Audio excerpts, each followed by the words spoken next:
La Bible est le seul livre crédible qui parle autant de Jésus, mais surtout le seul livre dans lequel tous les enseignements de Jésus sont consignés.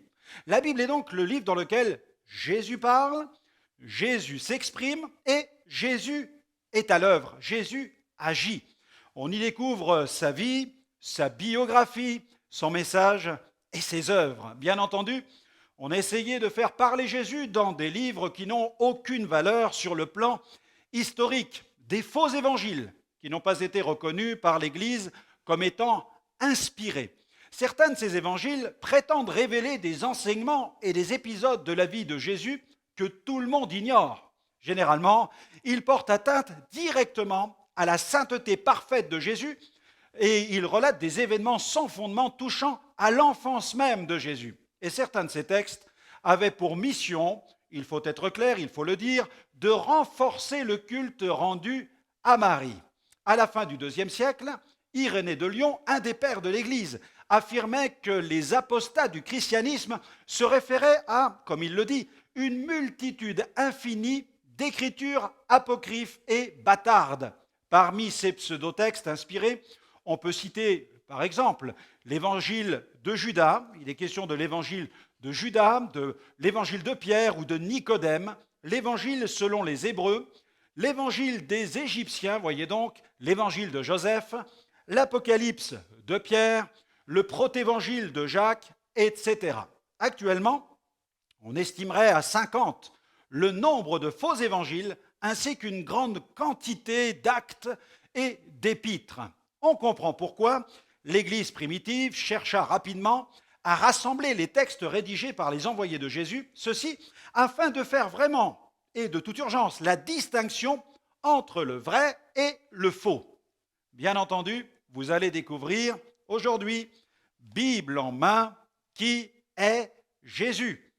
Dans sa première lettre, adressée aux chrétiens de Corinthe, Paul déclare sa vision du Christ.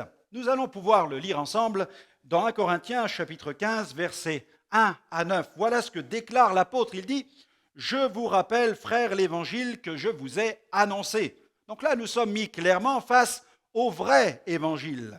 L'évangile que vous avez reçu, dans lequel vous avez persévéré et par lequel vous êtes sauvés, si vous le retenez dans les termes où je vous l'ai annoncé. Autrement, vous auriez cru en vain. Je vous ai enseigné avant tout, comme je l'avais aussi reçu, que Christ est mort pour nos péchés selon les Écritures. Il a été enseveli et il est ressuscité le troisième jour selon les Écritures. Et il est apparu à Céphas, puis aux 12.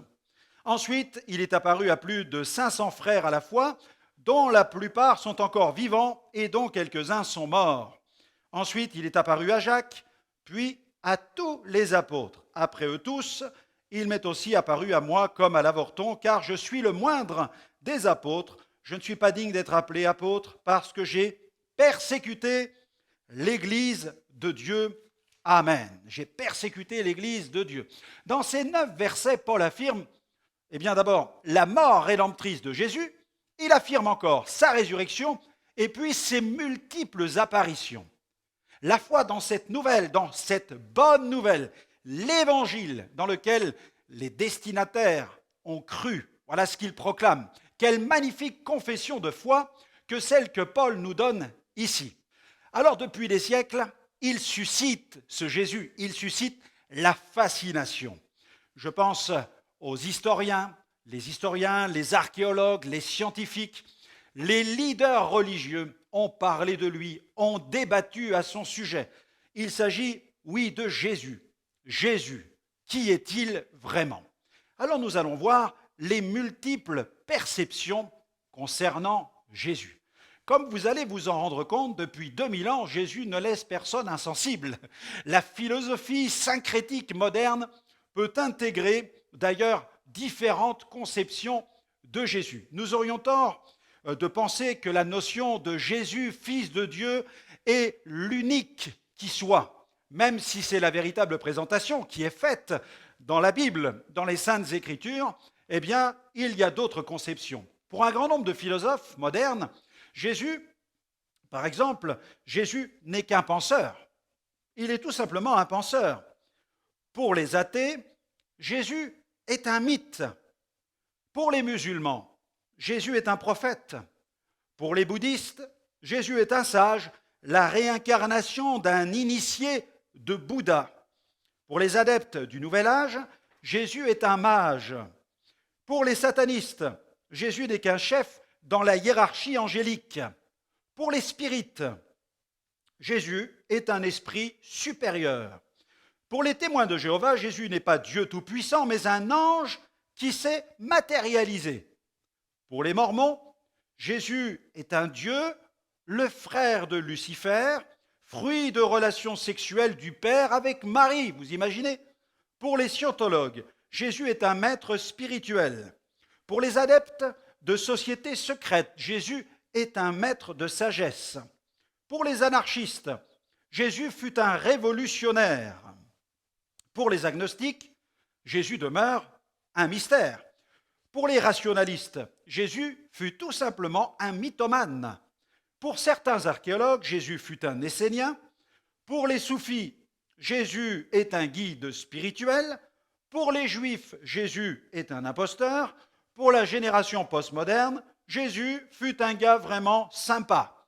Pour les chrétiens, qui se réclament de l'autorité des saintes écritures, Jésus est le Fils de Dieu. Il est le Fils de Dieu.